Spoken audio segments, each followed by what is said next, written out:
Tramento.com.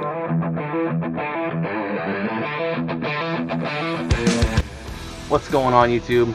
Welcome back to Tacoma Tactical. Today we're going to be doing some simple maintenance on our Gen 3 2017 Toyota Tacoma. We're going to be changing out that cabin filter. I went to the dealership. They were asking for a pretty crazy price just for a filter and installation. I'm going to show you how easy it really is, so stay tuned. Your cabin filter is actually back here. This tray pops out. Pretty simple. I already installed my filter a couple weeks ago. I shot it. It didn't really turn out the way I wanted it to be, so we're doing it again. I'm going to go ahead and pop this tab up, and you'll see right back here there's a clip and another clip, and here's your cabin filter. I am using a K&N refreshable cabin filter. I got it off Amazon for 30 bucks. Probably one of the best buys I can do.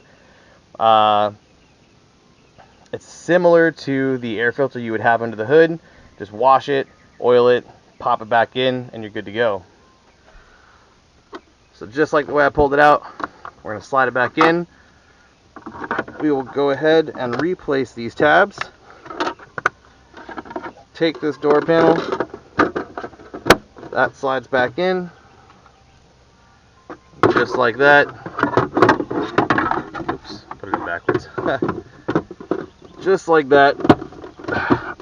In less than 10 minutes, you can have replaced your cabin filter. Thank you guys for joining me again on Tacoma Tactical. If you liked what you saw, give it a thumbs up, subscribe down below. I'll be adding the links to the cabin filter from Amazon. Like I said, I got it for $35. Could be roughly around 50, but I still think it's 30. So as always, thank you again, and stay tuned for the next episode.